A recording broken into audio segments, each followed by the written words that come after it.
Oh, this is Schizophrenia Matters, and I am going to talk to you today about active phase schizophrenia. Active phase schizophrenia is the most elevated phase of schizophrenia. It's usually defined by delusion, hallucination, and disorganized thoughts and speech patterns. This phase can last up to a month, or can last from a month to indefinite. Some people never make it out of active phase schizophrenia. It's important to know that there are some people that never make it, that never pass through the different phases of schizophrenia completely. Some do just stay in active schizophrenia. I, however, have a traditional kind of path, where I have a prodromal phase, I have a active phase, and then I have a residual phase. And so in the prodromal phase, it's almost like, to describe it, I like to use the metaphor of a wave. It's like a wave sucking in, and as it recedes from the beach, it becomes stronger and stronger and stronger. So when you're in that phase, the prodromal phase, you end up really receding from your life. You can really feel yourself just pulling back away from your life. You leave your job, you leave your friends, you leave things that you enjoyed. Things become, it's almost like a depression times 10,000. During that phase, I really just I lost all motivation to start to work again. Any attempts that I did have to work, were failures. I started, I had trouble concentrating. I had trouble managing my emotions. I had steady mood swings. That was the only thing that was steady, was the fact that I would go absolutely nuts.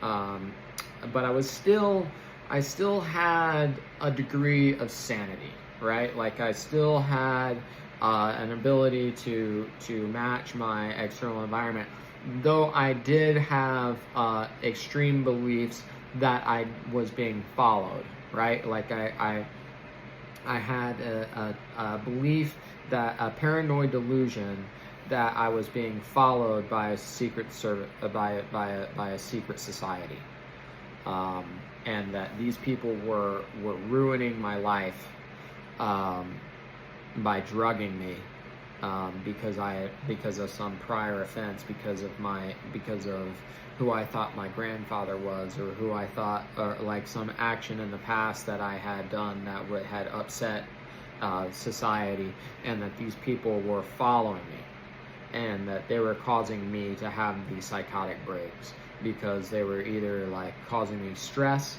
or at work, or they were actually physically drugging me. And this is the way that in my mind I justified having these psychotic breaks, and then being able to suppress them for as long as I did. And I did so for about 40 years.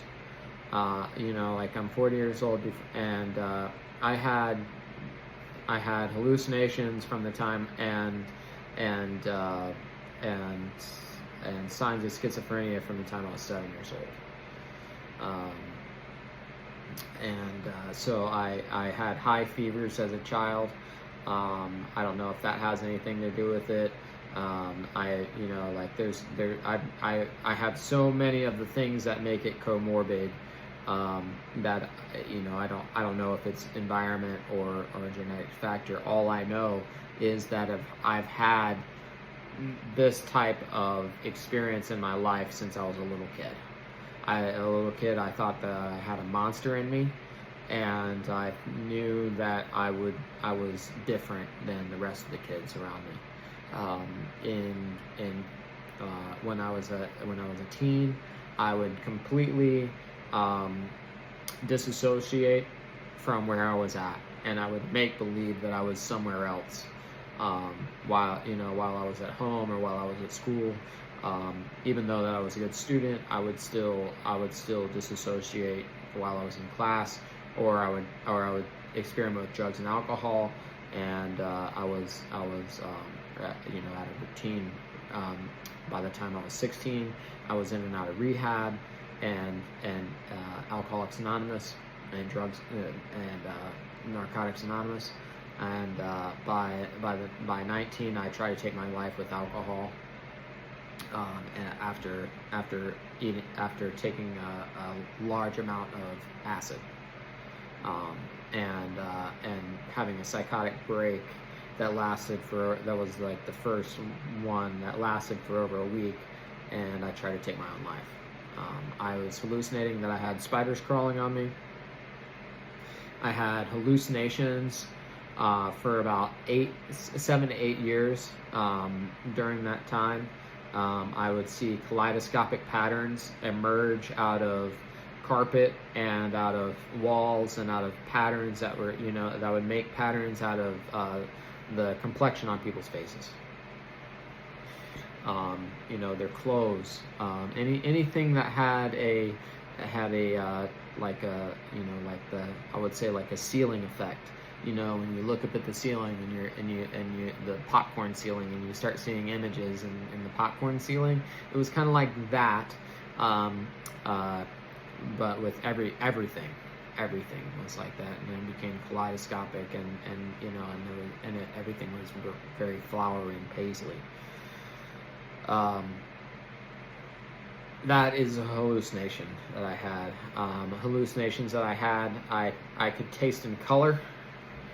I became a cook and I became a chef because of this fact, and so I used my disabilities to my advantage.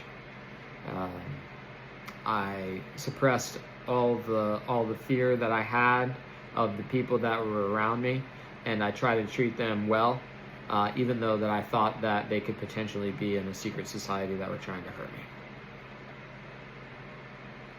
I maintained this facade, I maintained this act for as long as I could. I started getting put in hospitals around 28. I had experienced a high degree of trauma in my personal life. I've seen about 5 people die. I've seen 5 people die, 3 by suicide in first-hand accounts, and one murder and 1 accidental death.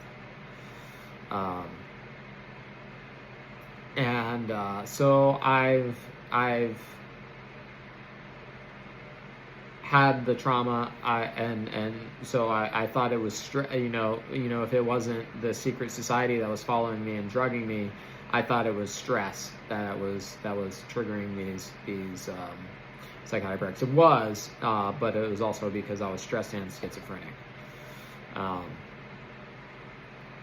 And so I would go through these things, and I would get better. I would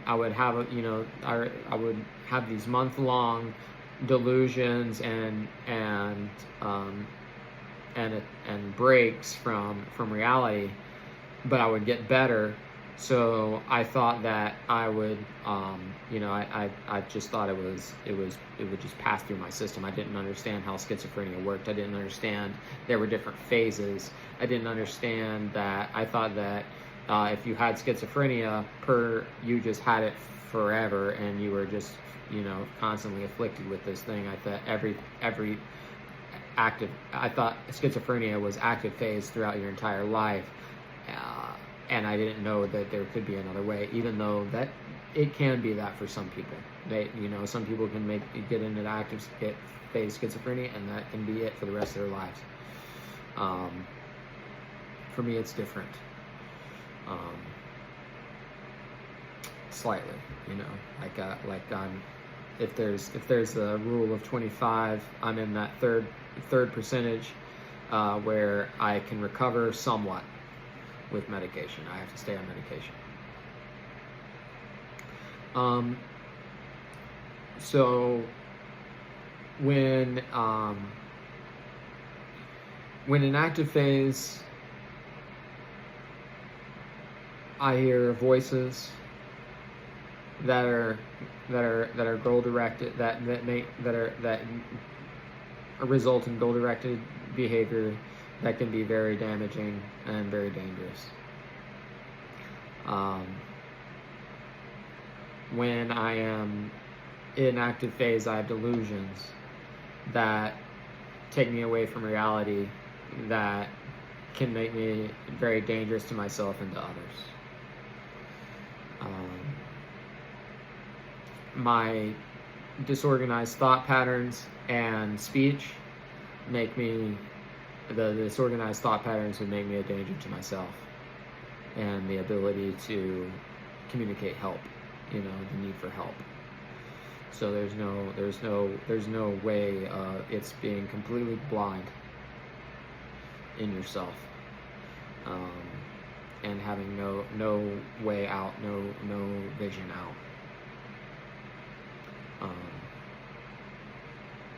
So I'm grateful today that I can make these videos and have some type of coherent speech. I am using these videos to break through the 5 negative symptoms that I have, that I am trying to rebel against in my residual phase of schizophrenia. This is part of my recovery process, and I feel like if I can use this type of experience to help and better others, I can be an advocate for mental health issues.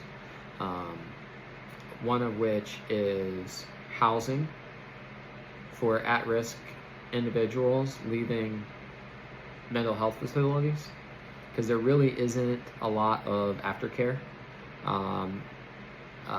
It's almost non-existent, at least with drug and alcohol rehabilitation centers. There's halfway houses after in certain candidates can qualify for these halfway houses. There really isn't anything for people that are leaving mental health facilities. I envision assisted care living situationship with psychologists and psychiatrists able to meet the demands of this community. I envision it as a assisted care living community, like you would have in a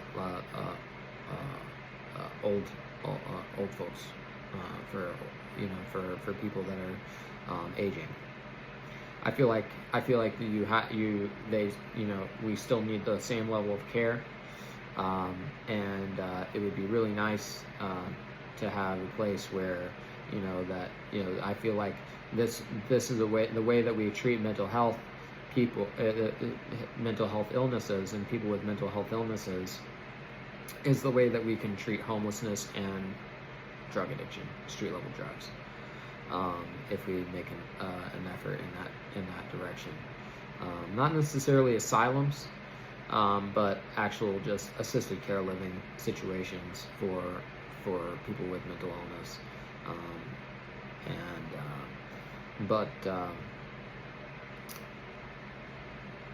these need to be made more available for people that are at risk.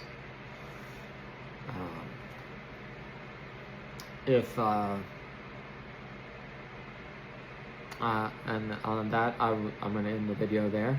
I hope you have a great day, and if you have schizophrenia, know that you're not alone, and that it can get better but if it can't, if you're stuck in active phase schizophrenia, my heart goes out to you, and I pray that you make it through.